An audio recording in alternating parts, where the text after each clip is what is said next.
Inventory control हा आपला chapter आपल्याला पाहायचा. इन्व्हेंटरी मीन्स काय? तर इन्व्हेंटरी म्हणजे कुठलेही त्या ठिकाणी जे काही प्रोडक्ट्स असतील तर त्यांची एक लिस्ट मीन्स इन्व्हेंटरी. आणि this list control this are called as the inventory control. तर इन्व्हेंटरी कंट्रोलमध्ये फर्स्ट इंट्रोडक्शनचा पार्ट आपण पाहणार आहोत. Inventory means inventory is a sum of value of raw material, fuels and lubricant, spare part, maintenance, consumable, semi-processed material and finishes good stock of business firm at a given point of time. म्हणजे inventory म्हणजे थोडक्यात काय? तर inventory म्हणजे काय?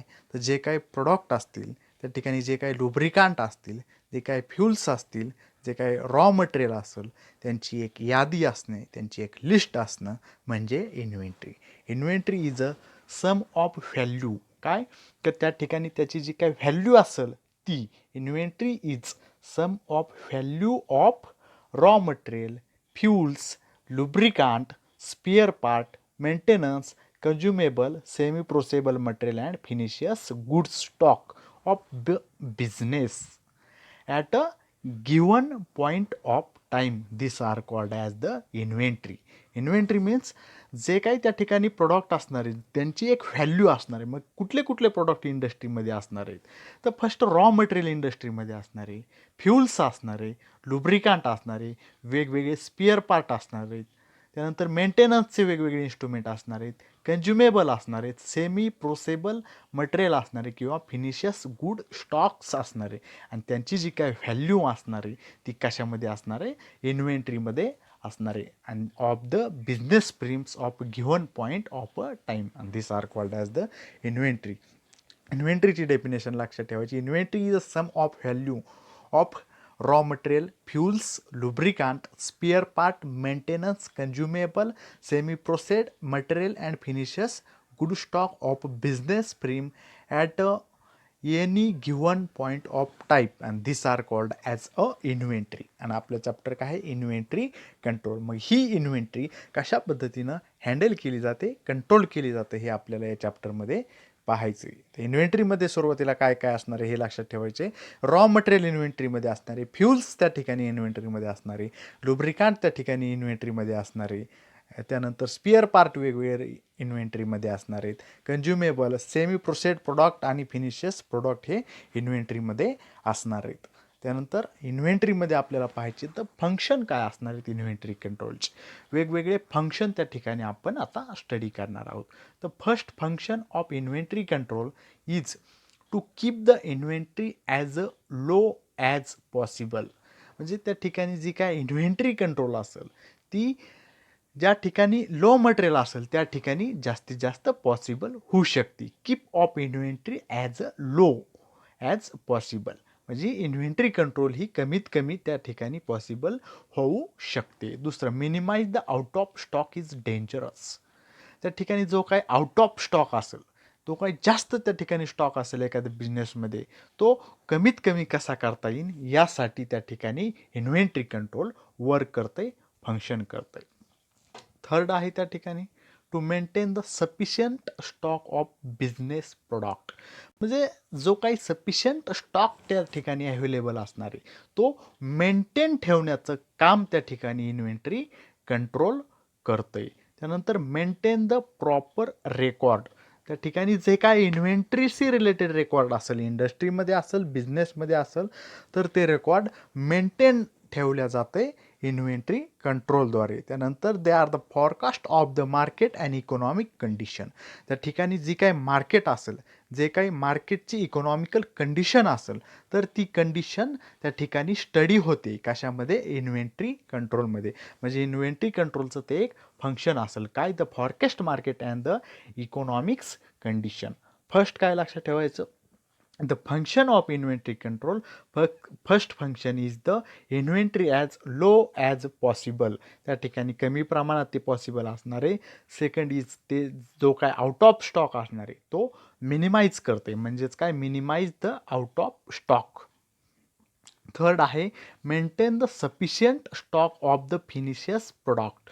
म्हणजे finishes प्रोडक्टचा जो काय स्टॉक असेल तो स्टॉक त्या ठिकाणी मेंटेन केला जातो किंवा जितका स्टॉक त्या ठिकाणी सफिशियंट आहे तितका स्टॉक घेतला जातो to maintain the proper record. आणि इन्व्हेंटरी कंट्रोलमध्ये जे काही त्या ठिकाणी प्रोडक्ट असतील ते त्या ठिकाणी मेंटेन केल्या जात असतात. आणि last is the forecast material of economic condition. म्हणजे जे काही मटेरियल असेल किंवा मार्केटची जी काही इकॉनॉमिकल कंडिशन असेल त्याचा स्टडीसुद्धा त्या ठिकाणी इन्व्हेंटरी कंट्रोलमध्ये केला जातोय. तर 4 ते 5 पॉईंट यामध्ये लक्षात ठेवायचे फंक्शनमध्ये. फर्स्ट असेल keep the inventory as low possible, minimize the out of stock, maintain the sufficient stock and finishers product, to maintain the proper record and to forecast for the economic condition of the market. हे economic त्या ठिकाणी function आहेत inventory कंट्रोलचे. तर सुरुवातीला आपण पाहिले inventory कंट्रोलची definition, त्यानंतर inventory control त्या ठिकाणी कशा पद्धतीनं वर्क करते, त्याचं फंक्शन कशा पद्धतीने हे पाहिलं. त्यानंतर नेक्स्ट पाहणार आहोत आपण इन्व्हेंटरी कंट्रोलमध्ये 3 इम्पॉर्टंट फॅक्टर असणार आहेत. First is maximum customer service. म्हणजे ज्या ठिकाणी इन्व्हेंटरी कंट्रोल यूज केलं जातं त्या ठिकाणी कशासाठी करायचे तर मॅक्झिमम कस्टमर सर्व्हिस आणि मिनिमम इन्व्हेंटरी इन्व्हेस्टमेंट. जर त्या ठिकाणी कस्टमरची सर्व्हिस जास्त असेल तर इन्व्हेंटरी यूज होते आणि मग तिथे इन्व्हेंटरी कसं असणार आहे मिनिमम इन्व्हेंटरी इन्व्हेस्टमेंट. म्हणजे जी काही इन्व्हेस्टमेंट असणार आहे ती कमी असणार आहे. आणि हे दोन्हीही कुठं यूज केलं जातं तर लो कॉस्ट प्लांट ऑपरेशन. म्हणजे कमी कॉस्टचे जे काही प्लांट आहेत त्या प्लांटच्या ऑपरेशनमध्ये इन्व्हेंटरी कंट्रोल हे यूज केलं जातं. मग 3 पॉईंट इन्व्हेंटरी कंट्रोलमध्ये लक्षात ठेवायचे. First is maximum customer service, second is minimum inventory investment आणि low cost plant operation. Low cost plant operation हा थर्ड पॉईंट. त्यानंतर नेक्स्ट पॉईंट आहे तर फॅक्टर कुठकुठले त्या इन्व्हेंटरी कंट्रोलवर अफेक्ट करत आहेत. म्हणजे एखादं इन्व्हेंटरी कंट्रोल करायची आहे तुम्हाला एखाद्या बिझनेसमध्ये तर ते इन्व्हेंटरी कंट्रोलमध्ये कुठले कुठले फॅक्टर्स अफेक्ट करू शकतात. तर first factor are affected for the inventory control is a type of product. Means various type of product are use in company but any type of product are affected for the inventory control. Second is type of manufacturer.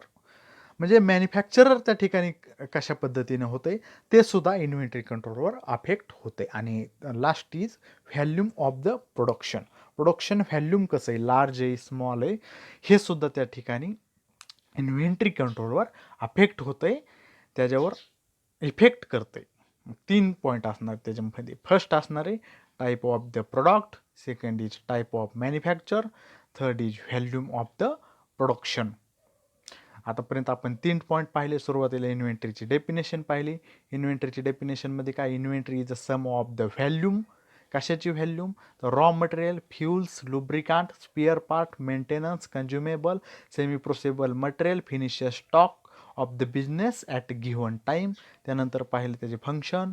First to keep the inventory as low possible, to minimise the out of stock, to maintain the sufficient stock, to maintain the proper record आणि market condition.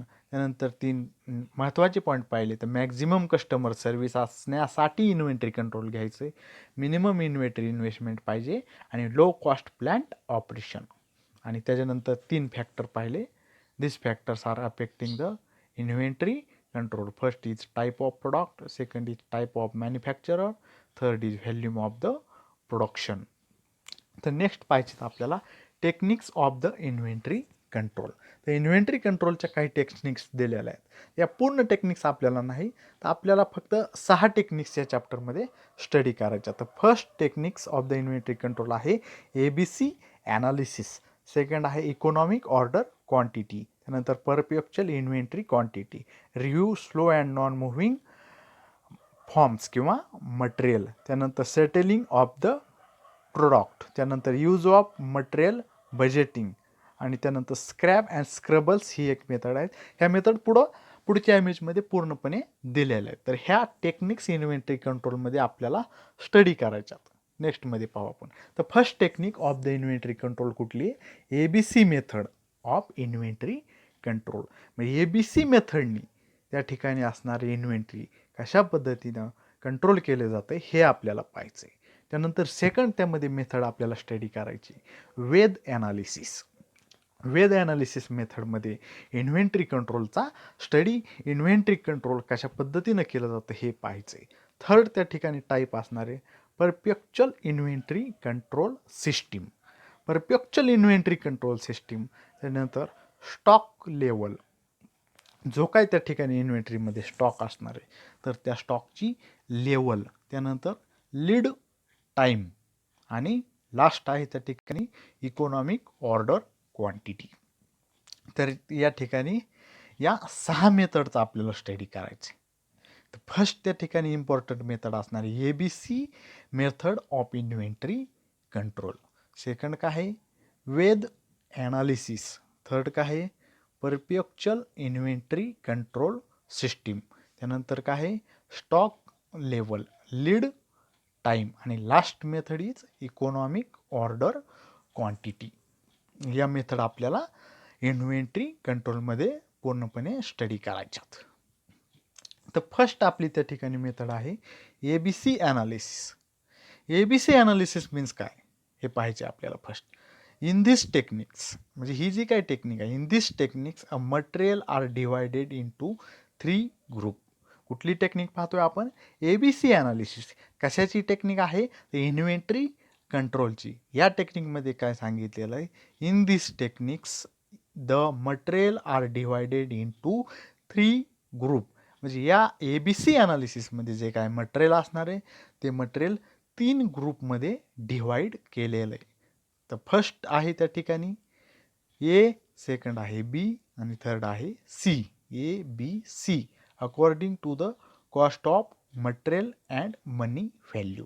हे कशा पद्धतीने डिव्हायडेशन केलेलं आहे तर कशा पद्धतीनं material volume किंवा money volume according to the cost of the material and money volume.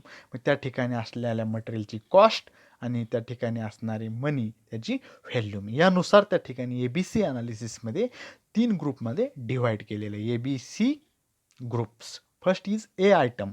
A आयटममध्ये काय असणार आहे हे पाहायचं आपल्याला. A is few costly item comes under this category. ह्याच्यामध्ये जास्तीत जास्त कॉस्टली प्रोडक्ट असणार आहेत कशामध्ये एमध्ये. And this item are require for the proper storage and handling.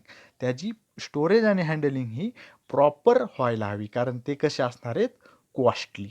बीमध्ये काय असणार they are neither costly nor be chip. त्या ठिकाणी ते जास्त कॉस्टलीही नसणार आहेत आणि जास्त चिपसुद्धा नसणार आहेत बी आयटम. आणि सीमध्ये काय तर चिपर इज कॉस्ट, म्हणजे काही प्रमाणात चिप असणार आहेत आणि काही कॉस्टली असणार आहेत. It is also as selective inventory control method. यालाच थोडक्यात दुसरं नेम काय selective inventory control method. Question येऊ शकतो explain the selective inventory control method किंवा एक्सप्लेन SIM. SIM आलं तर ABC ॲनालिसिस, त्यालाच काय म्हटलेलं आहे सिलेक्टिव्ह इन्व्हेंटरी कंट्रोल मेथड.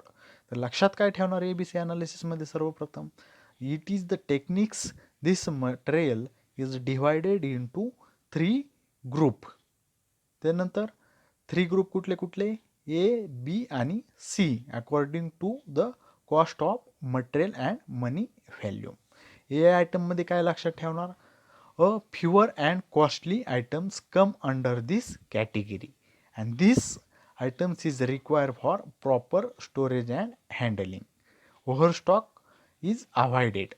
बीमध्ये काय this are neither costly nor cheap. सीमध्ये काय चिपर इज कॉस्ट आणि it is also called as the selective inventory control method म्हणजेच SIM. ही झाली ABC ॲनालिसिस. आता पुढं दिलेलं ए आयटम म्हणजे काय बीमध्ये काय असणार आहे सीमध्ये काय असणार आहे. सुरुवातीला आपण ए पाहू. तर पहा A items it cover 10% of the total inventory. म्हणजे जो काय ए आहे तो काय किती पर्सेंट टोटल इन्व्हेंटरी कव्हर करतोय 10%. फर्स्ट लक्षात ठेवायचे A items they are cover for the 10% of total inventory.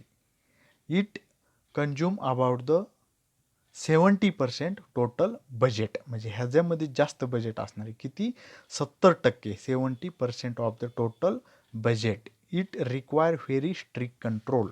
ह्याला व्हेरी स्ट्रिक्टली त्या ठिकाणी कंट्रोल करावं लागणार आहे. It require either no safety stock or low safety stock. त्या ठिकाणी यामध्ये सेफ्टी स्टॉक रिक्वायर असणार आहे. रिक्वायर ना either no safety stock.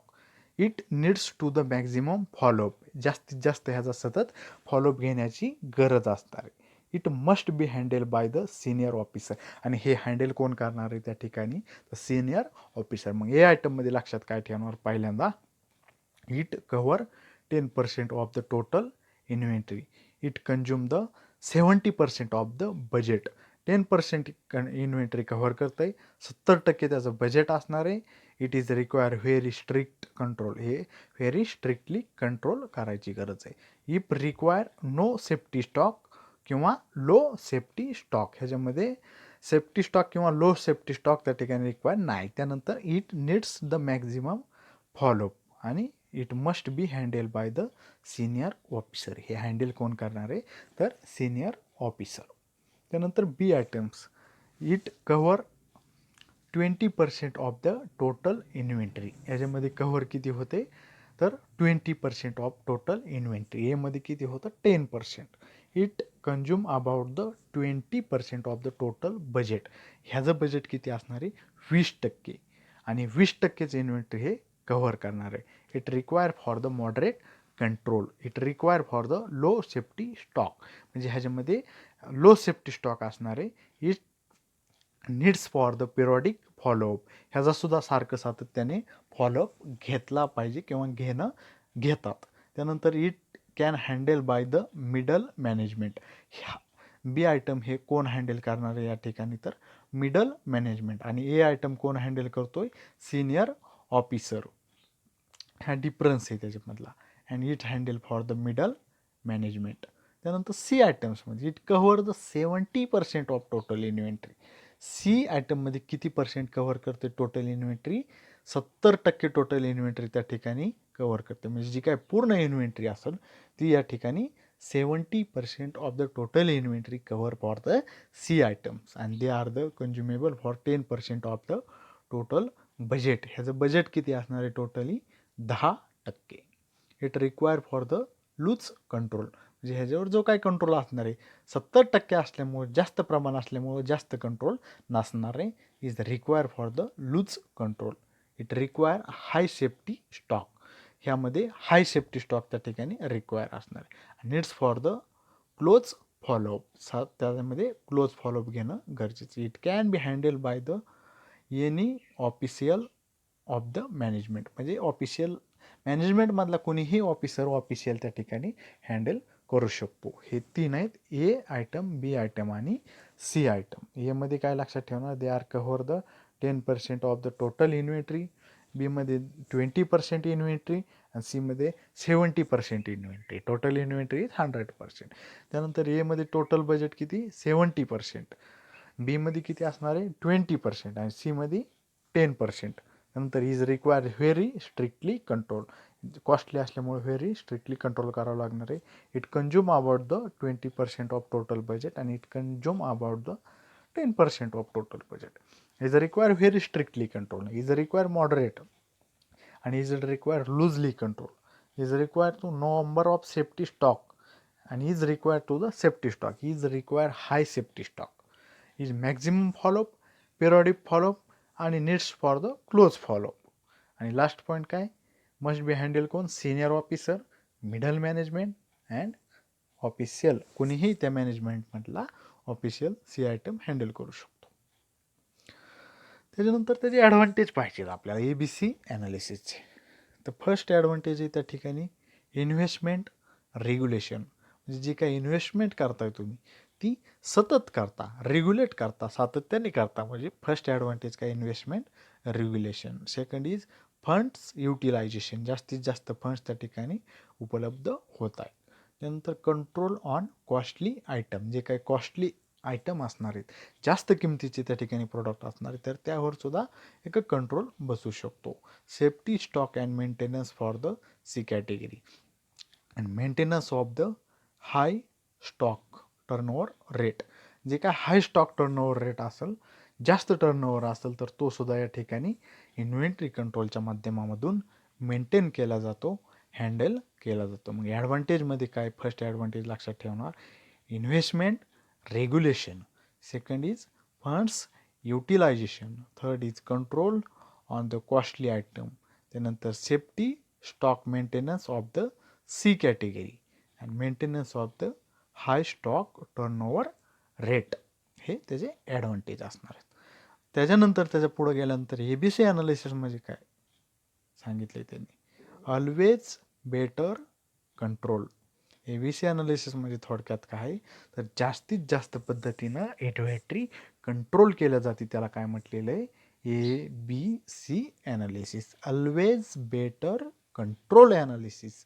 These are called as the ABC analysis. ही झाली first technique of the inventory control. त्याची second technique आहे इकॉनॉमिक ऑर्डर क्वांटिटी. फर्स्ट पाहिली ABC analysis, second techniques of the inventory control is economic order quantity, EOQ. Economic order क्वांटिटीमध्ये आपल्याला काय पाहायचं आहे तर पहा, how much the inventory is to be order. म्हणजे ह्याच्यामध्ये आपल्याला याचा असा स्टडी करायचा, तर how much inventory is to be order, म्हणजे त्या ठिकाणी किती इन्व्हेंटरी ऑर्डर केलेली याचा स्टडी आपण इकॉनॉमिक ऑर्डर क्वांटिटीमध्ये कॅल्क्युलेट करणार आहोत, काढणार आहोत. काय काढणार आहोत तर किती % इन्व्हेंटरी त्या ठिकाणी ऑर्डर केली, वेगवेगळ्या मेथडने इकॉनॉमिक ऑर्डर क्वांटिटीमध्ये डिटरमाइन करणार आहोत. The correct quantity of order is when, म्हणजे ह्याच्यामध्ये काय काढायचे तर करेक्ट क्वांटिटी ऑफ ऑर्डर, किती क्वांटिटीमध्ये ऑर्डर केली ही त्या ठिकाणी पाहायचं. इन्व्हेंटरी कॅरिंग कॉस्ट मग कसं पाहणार आहोत तर सुरुवातीला इन्व्हेंटरी कॅरिंग कॉस्ट पाहायची, त्यानंतर ऑर्डरिंग कॉस्ट पाहायची. म्हणजे सुरुवातीला इन्व्हेंटरी करत असताना किती कॉस्ट घेतलेली आणि ऑर्डर त्या ठिकाणी देत असताना त्याची कॉस्ट किती, आणि या दोन्हीमधला डिफरन्स म्हणजेच त्या ठिकाणी इन्व्हेंटरी कंट्रोल. मग इकॉनॉमिक ऑर्डर क्वांटिटीमध्ये काय करायचं तर हाऊ मच इन्व्हेंटरी, किती % इन्व्हेंटरी ऑर्डर केलेली, करेक्ट क्वांटिटी त्याची डिटरमाइन करायची, त्याची ऑर्डरची कशी तर काय, inventory carrying cost and ordering cost, याच्यामधून त्या ठिकाणी आपण काय काढणार आहोत इकॉनॉमिक ऑर्डर क्वांटिटी. तर इकॉनॉमिक ऑर्डर क्वांटिटी काढत असताना त्याच्या काही मेथड आहेत. पहा, EOQ economic order quantity. Economic order quantity determination करत असताना त्याच्या 3 मेथड आहेत. तर फर्स्ट त्याची मेथड आहे अल्जेब्रिक फॉर्म्युला, सेकंड त्याची मेथड आहे ट्युब्युलर डिटर्मिनेशन ऑफ EOQ, त्यानंतर ग्राफिक प्रेझेंटेशन ऑफ EOQ. लक्षात ठेवायच्या 3 मेथड आहेत. तर फर्स्ट मेथड काय आहे त्याची, EOQ ऑफ अल्जेब्रिक फॉर्म्युला. म्हणजे इकॉनॉमिक ऑर्डर क्वांटिटी डिटरमाइन करत असताना या फॉर्म्युल्याने, या अल्जेब्रिक फॉर्म्युल्याने ते डिटरमाइन करू शकता. काय तर square root of 2AB upon the CS. म्हणजे square root of 2AB upon CS, A means annual consumption, B means buying cost per order, C means cost per unit of material, and S means storage of inventory carrying. A म्हणजे काय त्या ठिकाणी annual कन्झ्युप्शन किती, बी म्हणजे buying cost किती झालेली, C म्हणजे cost per unit material, आणि स्टोरेज किती असणार आहे. या फॉर्म्युला त्या ठिकाणी घ्यायचा आणि फॉर्म्युल्याने कॅल्क्युलेट करू शकता तर किती EOQ डिटरमाइन करायची. त्यानंतर सेकंड मेथड आहे tubular determination of the EOQ. Tubular determination म्हणजे काय तर tubular arrangement of the data help in the determination of approximate EOQ. Tubular म्हणजे काय तर ट्युब्युलर जी काय त्याची अरेंजमेंट असणार आहे, तर त्या ट्युब्युलर अरेंजमेंटनी आपण हेल्प करून किंवा ट्युब्युलर अरेंजमेंटच्या मदतीनं डिटरमाइन करू शकतो, काढू शकतो ॲप्रॉक्सिमेट व्हॅल्यूम कशाची, इकॉनॉमिक ऑर्डर क्वांटिटी. फर्स्ट होती त्या ठिकाणी algebraic formula, second tubular determination method. आता पहा, it help to the company find out the number of order. Tubular determination म्हणजे काय तर त्या ठिकाणी असणाऱ्या कंपनीमध्ये नंबर ऑफ ऑर्डर म्हणजे किती नंबर किंवा किती ऑर्डर आलेल्यात, नीड्स फॉर द प्लेस म्हणजे त्या ठिकाणी त्या प्लेसमध्ये वीकमध्ये मंथमध्ये, इयरमध्ये किती ऑर्डर आलेल्या आहेत हे ट्युब्युलरली त्या ठिकाणी डिटरमाइन असणार आहे आणि त्याची हेल्प घेऊन आपण त्या ठिकाणी इकॉनॉमिक ऑर्डर क्वांटिटी डिटरमाइन करू शकता. ट्युब्युलर डिटर्मिनेशन म्हणजे काय? The help of company number of order can needs for the place in weekly, quarterly and monthly and yearly. म्हणजे आठवड्याला, महिन्याला, वर्षाला किती ऑर्डर आले ह्याचं एक ट्युब्युलर अरेंजमेंट असणार आहे आणि त्या अरेंजमेंटनुसार त्या ठिकाणी आपण इकॉनॉमिक ऑर्डर क्वांटिटी ही डिटरमाइन करणार आहोत. मग ट्युब्युलर डिटर्मिनेशन EOQ मध्ये लक्षात काय ठेवणार? A tabular arrangement of the data help in the determination of approximate EOQ and it help to the company to find out the number of order that needs to the place weekly, monthly and yearly. म्हणजे थोडक्यात त्याच्यामध्ये लक्षात काय ठेवणार? Tubular determination EOQ मेथडमध्ये approximate EOQ value आपण काढणार, determine करणार. कशी? Help of company. त्या कंपनीमध्ये त्या ठिकाणी हेल्प केलेले असणार आहेत, किती ऑर्डर झालेले आहेत त्याचा पूर्ण डाटा असणार आहे आणि तो data direct weekly, yearly, monthly यामध्ये अवेलेबल असणार आहे आणि त्या ट्युब्युलर डाटा मेथडनुसार आपण EOQ कॅल्क्युलेट करणार आहोत. त्याची थर्ड मेथड आहे पुढे graphic presentation of the EOQ. Graphic रिप्रेझेंटेशनमध्ये काय असणार आहे? त्या ठिकाणी जो काय वाय ॲक्स असणार आहे त्या ठिकाणी कॉस्ट ऑर्डर असणार आहे. Cost to the order and carrying म्हणजे कॉस्ट ऑर्डर कशी झालेली किंवा ऑर्डरची व्हॅल्यू काय असणार आहे? तर फर्स्ट टोटल ॲन्युअल कॉस्ट, त्यानंतर कॅरिंग कॉस्ट म्हणजे टोटल किती कॉस्ट असणार आहे, त्यानंतर कॅरिंग आणि ॲन्युअल ऑर्डरिंग कॉस्ट. म्हणजे या ग्राफच्या माध्यमातून तुम्ही त्या ठिकाणी डिटरमाइन करणार आहे. काय डिटरमाइन करणार आहे? EOQ म्हणजेच इकॉनॉमिक ऑर्डर क्वांटिटी. मग पहा इकॉनॉमिक ऑर्डर क्वांटिटीमध्ये काय 3 पॉईंट लक्षात ठेवायचे. तर फर्स्ट इकॉनॉमिक ऑर्डर क्वांटिटीमध्ये काय पाहतोय आपण? How much inventory is to be order, म्हणजे किती इन्व्हेंटरी ऑर्डर केलेली ते पाहतो.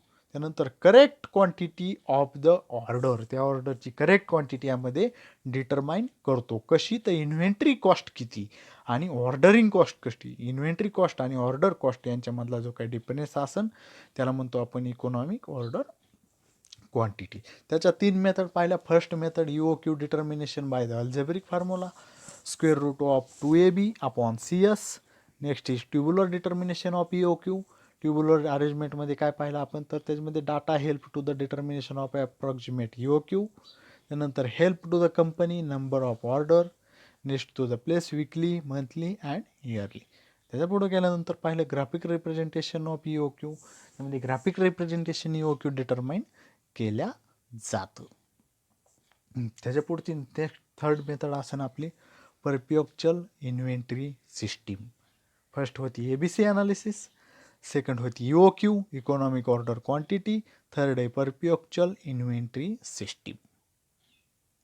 तर the manufacturer noun actual position म्हणजे त्या ठिकाणी एखादी इंडस्ट्री असेल, मॅन्युफॅक्चर कंपनी असेल, त्याच्यामध्ये about the actual position of material available in store. Perpetual inventory कंट्रोलमध्ये काय स्टडी केलं जातं? तर मॅन्युफॅक्चरर नोन ॲज म्हणजे त्या ठिकाणी मॅन्युफॅक्चरर काय स्टडी करतो? तर ॲक्च्युअल पोझिशन. कशाची ॲक्च्युअल पोझिशन? तर मटेरियल अवेलेबल इन स्टोअर म्हणजे एखाद्या स्टोअरमध्ये किती मटेरियल अवेलेबल आहे त्याची ॲक्च्युअल पोझिशन काय आहे याचा स्टडी केला जातो. एखाद्या मॅन्युफॅक्चरर इंडस्ट्रीमध्ये एखादं स्टोअर आहे आणि त्या स्टोअरमध्ये ॲक्च्युअल पोझिशनमध्ये किती मटेरियल आहे याचा स्टडी केला जातो आणि त्याला काय म्हणायचं आहे? Perpetual inventory system. तर पहा manufacturer known as the actual position of material available in the store and this are also called as the perpetual inventory system. Proper examination with regarded म्हणजे त्याचं प्रॉपर एक्झामिनेशन केलं जातं, proper study केला जातो. कशाचं? ते ॲक्च्युअल पोझिशनमध्ये किती material आहे त्या स्टोअरमध्ये त्याचा कशामधून स्टडी केला जातो? Regarded to the receipts. त्याचे जे काय रिसिप्ट्स असणार आहेत, रिसिप्ट्स किंवा इश्यू अँड द बॅलन्स किंवा त्या ठिकाणी जो काय बॅलन्स आहे याच्या बेसवर त्या ठिकाणी ॲक्च्युअल पोझिशन मटेरियल किती आहे स्टोअरमध्ये याचा स्टडी केला जातो. Of the material hands for the being dunce त्याच्यामध्ये किती मटेरियल त्या ठिकाणी अवेलेबल आहे याचा स्टडी केला जातो. कशाच्या माध्यमातून? रिसिप्ट्स असेल, इश्यूज असेल त्या ठिकाणी किंवा बॅलन्स असेल. आणि तिसरं काय? Success of this method. ही जी काय मेथड आहे परप्युच्युअल इन्व्हेंटरी सिस्टीम तर ही मेथड सक्सेस कशा पद्धतीने होते? Success of this method depend upon the process of daily, weekly, monthly, yearly stock verification. म्हणजे आपल्याकडे किती स्टॉक आहे ते व्हेरीफाय करायचा, चेक करायचा, किती दिवसातून चेक करायचा, डेली चेक करायचा, विकली चेक करा, मंथली चेक करा किंवा इयरली चेक करा. ही प्रोसेस जर सक्सेस करायची असेल, यशस्वी करायची असेल कोणती, परपेच्युअल इन्व्हेंटरी सिस्टीम, तर कशी सक्सेस करणार, त्याची मेथड कुठली असणार? Success on this method depend on the process of daily, weekly, monthly and yearly for the stock verification. मग परपेच्युअल इन्व्हेंटरी सिस्टीममध्ये लक्षात काय ठेवायचं आहे, तर the manufacturer known as the actual position of material available in the store. म्हणजे त्या ठिकाणी जे काय मॅन्युफॅक्चर कंपनीमध्ये ॲक्च्युअल पोझिशनमध्ये किती मटेरियल आहे स्टोअरमध्ये, हे त्या ठिकाणी चेक करायचे. प्रॉपर एक्झामिनेशन कसं करायचे, the proper examination with regarded to the receipts, issue and balance. कशाच्या माध्यमातून, तर रिसिप्ट्स, इश्यू आणि balance of the raw material in hands being done. त्यानंतर तिसरं काय, success of this method depend on the process of daily, weekly, monthly, yearly stock verification. म्हणजे ही method कशी सक्सेस होती, तर त्या ठिकाणी डेली, मंथली, इयरली, विकली त्या ठिकाणी असणाऱ्या स्टॉकचं व्हेरिफिकेशन करायचं आणि परपेच्युअल inventory control system method success करायची. त्याच्यानंतर परपेच्युअल इन्व्हेंटरी सिस्टीममध्ये बिन कार्ड एक महत्त्वाचा पॉईंट आहे. बिन कार्ड एक्झाममध्ये क्वेश्चन येतो की write a note on bin card. तर बिन कार्ड म्हणजे काय, maintains by the store keeper in his store. म्हणजे त्या ठिकाणी जे काय स्टोअर असेल तर ते स्टोअर कोण मेंटेन करणार आहे, स्टोअर कीपर. हे बिन कार्डमध्ये लक्षात ठेवायचे. Maintain the store keeper in his store, serve by the purpose for providing ready reference. त्या ठिकाणी जे काय पूर्ण त्या स्टोअरमधला रेफरन्स असेल तो रेडी प्रोव्हाइड करतो, ठेवतो. आणि show the quantity of each material, प्रत्येक मटेरियलची क्वांटिटी त्या ठिकाणी शो करतो. रिसिव्ह, इश्यू अँड स्टॉक, म्हणजे किती मटेरियल त्या ठिकाणी रिसिव्ह झालंय, किती इश्यू झालंय किंवा किती स्टॉक आहे, याची पूर्ण क्वांटिटी त्याच्यामध्ये असणार आहे. कशामध्ये, बिन कार्डमध्ये. आणि bin card are use for each material. आणि हे बिन कार्ड प्रत्येक मटेरियलसाठी यूज होतंय. Each receipts, issue, return recorded on bin card. Bin कार्डमध्ये काय रेकॉर्ड असणार आहे, तर प्रत्येक रिसिप्ट त्या ठिकाणी रेकॉर्ड असणार आहे, प्रत्येक इश्यूज रेकॉर्ड असणार आहे किंवा प्रत्येक जी काय रिटर्न ऑर्डर असणार आहे ती पूर्णपणे बिन कार्डमध्ये रेकॉर्ड असणार आहे. इन द क्रोनोलॉजिकल ऑर्डर, किंवा जी काय क्रोनोलॉजिकल छोट्याला जे काय ऑर्डर असणार आहे किंवा लेटेस्ट त्या ठिकाणी बॅलन्स असणार आहे. शो आफ्टर हीच रिसिप्ट्स अँड द इश्यू, म्हणजे हे पूर्ण रिसिप्ट्स, पूर्ण इश्यू आणि पूर्ण हा जो काही डाटा असणार आहे तो बिन कार्डमध्ये असणार आहे. मग बिन कार्ड म्हणजे काय, तर maintain by the store keeper in his store. म्हणजे एखादं स्टोअर असेल तर ते स्टोअर कोण मेंटेन करणार आहे, तो स्वतः स्टोअर कीपर. परंतु मेंटेन करत असताना त्याची पूर्ण रेडी इन्फॉर्मेशन त्या ठिकाणी तो ठेवणार आहे. ठेवत असताना ऑल क्वांटिटी, प्रत्येक मटेरियलची जी काही शो क्वांटिटी असणार आहे, रिसिव्ह असेल, इश्यू असेल किंवा स्टॉक असेल, त्याचासुद्धा स्टडी असणार आहे. आणि ही पूर्ण त्या ठिकाणी कशामध्ये असणार आहे, तर बिन कार्डमध्ये. Bin card is use for the each material, each receipts, issue, return is recorded on the bin card, and they are the chronological order, latest balance, show after each receipts and issue. हे सर्व कशामध्ये असणार आहे, बिन कार्डमध्ये. आणि bin card आपण कशामध्ये पाहायचे, परपेच्युअल इन्व्हेंटरी सिस्टीममध्ये. लक्षात ठेवायचे. थर्ड मेथड आहे परपेच्युअल इन्व्हेंटरी सिस्टीम, आणि त्याच्यामध्ये महत्त्वाचा पॉईंट आहे बिन कार्ड. त्याच्यानंतर review of the slow and non moving items. म्हणजे मार्केटमध्ये एखाद्या बिझनेसमध्ये काही असे त्या ठिकाणी आयटम्स असतील की त्या ठिकाणी ते स्लोली मूव्ह होत आहेत किंवा काही मूव्हच होत नाहीत, काही सेल होत नाहीत किंवा काही एकदम स्लोली त्या ठिकाणी सेल होत आहेत. तर म्हणजे ते काय कन्सेप्ट दिली पाहू, proper system must be. Proper सिस्टीममध्ये काय दिलेलं आहे, त्याच्यामध्ये दोन सिस्टीम दिलेल्या आहेत. Slow and non moving items म्हणजे first is proper system and second is slow moving material. तर proper system detect and control the slow moving items. Proper सिस्टीममध्ये काय करायचं, डिटेक्ट करायचे किंवा कंट्रोल करायचे आहेत आपल्याला. काय तर slow moving item, absolute the items and dormant stock. त्या ठिकाणी जो काय स्टॉक असेल किंवा जे काही मटेरियल असेल की जे काय आयटम्स असेल ते पूर्णपणे त्या ठिकाणी कंट्रोल करायचे, डिटेक्ट करायचेत. काय तर प्रॉपर सिस्टीममध्ये त्या ठिकाणी जे काय स्लो नॉन मुव्हिंग आयटम असेल ते कंट्रोल अँड डिटेक्ट करायचे. त्यानंतर slow moving material are those they are which moving at the slow rate. मग स्लो मुव्हिंग मटेरियल जे काय असणार आहेत त्यांचा जो काय मुव्हिंग होण्याचा रेट असणार आहे हा कसा असणार आहे, स्लो असणार आहे, म्हणजेच कमी असणार आहे. कमी रेटमध्ये त्या ठिकाणी ते मूव्ह होत आहेत. आणि त्यानंतर पुढं नेक्स्ट आहे scrap and scrabbles disposal. Scrap and scrabble disposal म्हणजे काय, तर scrap is the receipts incidentally obtain from the manufacturer process.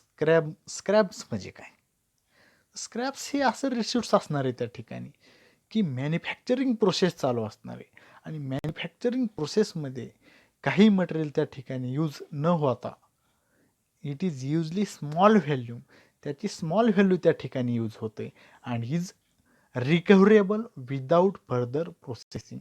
त्याच्यावर प्रोसेस न करता ते रिकवर केलं जातं, त्याला काय म्हटलेलं आहे, स्क्रॅप. त्यांनी एक्झाम्पल दिलं. एक्झाम्पल काय दिले, पावडर किंवा फाईन ग्रॅन्युअल्स असेल, छोटाले फाईन ग्रॅन्युअल्स असेल किंवा पावडर्स असेल, they are obtain in the processing of tablet. Tablet प्रोसेसिंगमध्ये ते यूज होत आहे, लागत आहेत ते टॅबलेट फॉर्म करण्यासाठी. किंवा non retainable container and packing cases, किंवा मग अजून काय एक्झाम्पल दिले त्याने, तर नॉन रिटेनेबल कंटेनर्स म्हणजे जे त्या ठिकाणी कंटेनर यूज होत नाही किंवा जे काय वेगवेगळ्या पॅकिंगच्या केसेस असणार ते हे पूर्ण कशामध्ये जाणार आहे, स्क्रॅबमध्ये. त्यानंतर स्क्रबल्स म्हणजे काय, scrabbles is exist material not required to the organization. म्हणजे जे असं मटेरियल आहे जे ऑर्गनायझेशनमध्ये रिक्वायर नसणार आहे त्यांना काय म्हटलेलं आहे, स्क्रबल्स. समजते, स्क्रबल्स आणि स्क्रॅब. स्क्रॅब म्हणजे काय, तर scrap is reduce incidentally obtain from the manufacturing process. म्हणजे मॅन्युफॅक्चरिंग प्रोसेसमधून जे काय बाहेर निघलेलं आहे, तर जे काय रिड्यूस झालेलं आहे त्याला काय म्हटलेलं आहे, scrap. It is also usually for the small volume and recoverable without furthering process. आणि एक्झाम्पल काय, तर पावडर किंवा फाईन ग्रॅन्युअल्स ऑप्टेन करत असताना त्या ठिकाणी प्रोसेसिंग ऑफ द टॅबलेटमधून बाहेर पडतायत आणि त्याला काय म्हटलेलं आहे, स्क्रॅप थोडक्यात. किंवा non renewable container for the packing case. आणि स्क्रॅबल म्हणजे काय, तर जे excess of material not require for the organization and this are called as the scrabbles. Next point आहे आपला वेद ॲनालिसिस. वेद ॲनालिसिस म्हणजे लास्ट टॉपिक असणार आहे ABC ॲनालिसिस आपलं, इन्व्हेंटरी कंट्रोल सिस्टीमचं. VED analysis, VED analysis means based on the utility of the items. म्हणजे VED analysis म्हणजे थोडक्यात काय, तर useful for controlling and maintaining the stock of the various type of formulation of a particular group of drug. त्याची एक utility असणार आहे. Utility म्हणजे काय, थोडक्यात वेगवेगळे जे काही ड्रगचे ग्रुप असणार आहेत तर त्या वेगवेगळ्या ग्रुपचं फॉर्म्युलेशन असणार आहे आणि ते फॉर्म्युलेशन कंट्रोल करायचे, मेंटेन करायचे कशाच्या माध्यमातून, वेद ॲनालिसिस. वेद ॲनालिसिस हा कशाचा पार्ट आहे, इन्व्हेंटरी कंट्रोलचा. मग VED analysis is based on the utility of the item. जे काही वेगवेगळे त्या ठिकाणी प्रोडक्ट असणार आहेत त्याच्या बेसवर वेद ॲनालिसिसचा स्टडी करायचा आहे. Useful for the controlling and maintaining.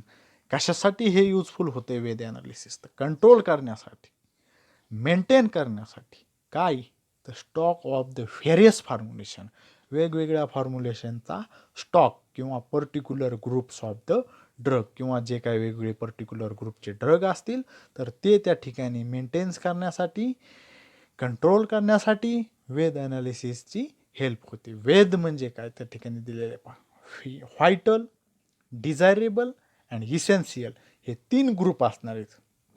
एखादा ड्रग असेल तर त्या ड्रगचे 3 ग्रुप असणारे, व्हायटल ग्रुप असणारे, डिझायरेबल ग्रुप असणारे आणि इसेन्शियल ग्रुप असणारे. आणि हे पूर्णपणे कंट्रोल आणि मेंटेन करण्याचं काम जो करतोय त्याला काय म्हटलेलं आहे, वेद analysis.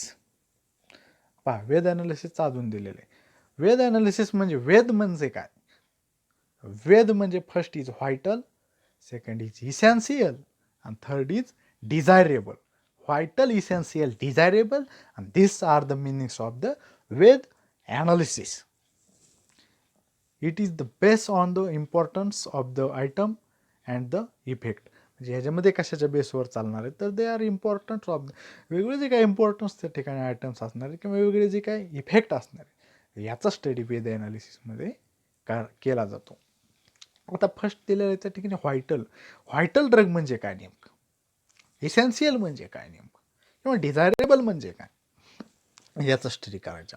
First is vital drug म्हणजे काय तर such drug are categorize as vital show absence no stock, म्हणजे त्या ठिकाणी काहीही स्टॉक अवेलेबल नसणार त्याला काय म्हटलेलं आहे vital drug.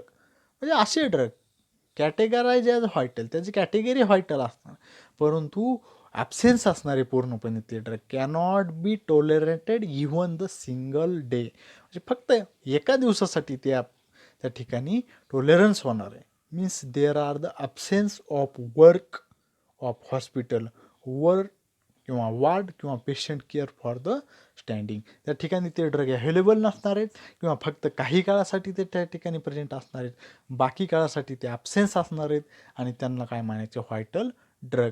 They are cannot be tolerant your for the single day, फक्त एका दिवसासाठी सुद्धा ते टॉलरंट राहत नाहीत. म्हणजेच काय तर absence of the work on hospital, त्यांचं त्या ठिकाणी वर्क राहत नाही, ते ॲब्सेन्स असणारे हॉस्पिटलमध्ये वार्डमध्ये किंवा पेशंट केअरमध्ये त्या ठिकाणी, आणि त्याला काय म्हणायचं व्हायटल ड्रग. सेकंड आहे इसेन्शियल ड्रग.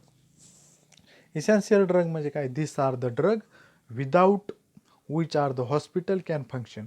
म्हणजे हे इसेन्शियल ड्रग म्हणजे काय तर असे ड्रग की त्या ठिकाणी हॉस्पिटलच्या फंक्शनमध्ये सहभागी नसतायत. Without which are the hospital can function may be affected the quality of service, परंतु त्या क्वालिटीमध्ये त्या ठिकाणी ते सर्व्हिसमध्ये अफेक्ट करतात. म्हणजे काही असे ड्रग असणार आहेत की जे drug without which function of hospital but may be affected on the quality of service and to they are extent but they are not serious extent, त्या ठिकाणी नॉट सिरियस एक्सटेंट असणार, त्याला इसेन्शियल ड्रग म्हणा. Essential drug म्हणजे काय तर अशा पद्धतीचे काही ड्रग आहे they are without which are hospital can function, म्हणजे हॉस्पिटलच्या फंक्शनमध्ये त्यांचा रोल नसणार आहे परंतु ते अफेक्ट करणार आहेत कशावर, क्वालिटीवर अफेक्ट करणार आहेत, क्वालिटी ऑफ सर्व्हिसवर अफेक्ट करणार आहे. And this some but not are the very serious. And last point आहे desirable drug. This are drug which are the absence will not affected for the functioning of hospital, हे absence असणार आहेत. This drug are the absence not affected, हे absence असणार आहेत परंतु त्या ठिकाणी ते अफेक्ट करत नाहीत हॉस्पिटलच्या फंक्शनवर किंवा वार्डवर किंवा डिपार्टमेंटवर किंवा पेशंट केअरवर, आणि त्याला काय म्हणायचे वेद ॲनालिसिस. हा तिसरा पॉईंट असेल वेद ॲनालिसिसचा. वेद ॲनालिसिसमध्ये काय पाहतो आपण, vital, essential and desirable drug they are based on the important for the items and the effect. आणि वेद ड्रग सेकंड असणार आहेत त्या ठिकाणी इसेन्शियल ड्रग आणि थर्ड डिझायरेबल ड्रग. आणि त्यानंतर पुढचा पॉईंट आहे आपला लीड टाईम किंवा बफर स्टॉक. लास्ट पॉईंट असणार आहे लीड टाईम किंवा बफर स्टॉक. तर याच्यामध्ये काय पाहिजे आपल्याला, it is time taken between the placing of order. Lead time म्हणजे काय थोडक्यात, लीड टाईम म्हणजे it is a time between the placing of order and receipts. म्हणजे एखाद्या ड्रगची त्या ठिकाणी ऑर्डर घेतली, रिसिप्ट्स घेतली त्या डिपार्टमेंटमध्ये, ती ज्या वेळेला घेतली त्या टाईमला काय म्हणायचे लीड टाईम. लीड टाईम म्हणजे काय तर it is the time taken between the placing of order and receipt. Order घेतली, रिसिप्ट्स घेतली ड्रगची त्या डिपार्टमेंटमध्ये आणि ती ज्या टाईममध्ये घेतली त्या टाईमला काय म्हणायचे lead time. The longer lead time are the large is the safety stock. जर जास्त लीड टाईम असेल तर त्या ठिकाणी सेफ्टी स्टॉक कसा असणार आहे जास्त असणार आहे. Longer lead time large safety stock, not longer lead time slow lead time. म्हणजे टाईम कमी असेल तर स्टॉक कसा असणार आहे कमी असणार आहे. Resulting excess of the investment of in inventory. म्हणजे ह्याचा शेवट रिझल्ट काय तर excess of the investment of the inventory. ह्याचा त्या ठिकाणी रिझल्ट काय असणार आहे ते इन्व्हेंटरी किती % इन्व्हेस्ट केलेली, कशानुसार समजते लीड टाईम. लीड टाईम म्हणजे काय तर it is the time taken between the placing of order and receipts of the drug department, and they are longer, lead time are largest for the safety stock and resulting in excess of the inventory. आणि शेवट point buffer stock. Buffer stock म्हणजे काय, तर the quantity of stock kept as the reverse for the granted against the foreseen demand known as the buffer stock. Buffer stock म्हणजे काय, quantity म्हणजे थोडक्यात किती क्वांटिटीमध्ये त्या ठिकाणी स्टॉक आहे किंवा किती रिझर्व केला आहे, किती स्टॉक क्वांटिटीमध्ये आहे. The quantity of stock kept are reserve to the granted for the seen demand, म्हणजे त्याची डिमांड किती आहे, किती क्वांटिटीमध्ये स्टॉक रिझर्व केला आहे, त्यालाच काय म्हणायचे, this are also called as the buffer stock. And this stock is protected against the variation of demand and the procurement period. म्हणजे हा जो काही स्टॉक असणार आहे हा कशाला मदत करणार आहे, प्रोटेक्ट करणार आहे, तर variation of demand and protect the period. And it also use for the emergency. आणि हा कधी यूज होतो, इमर्जन्सीमध्ये. अशा पद्धतीचा हा चॅप्टर आहे आपला इन्व्हेंटरी कंट्रोल. थँक्यू.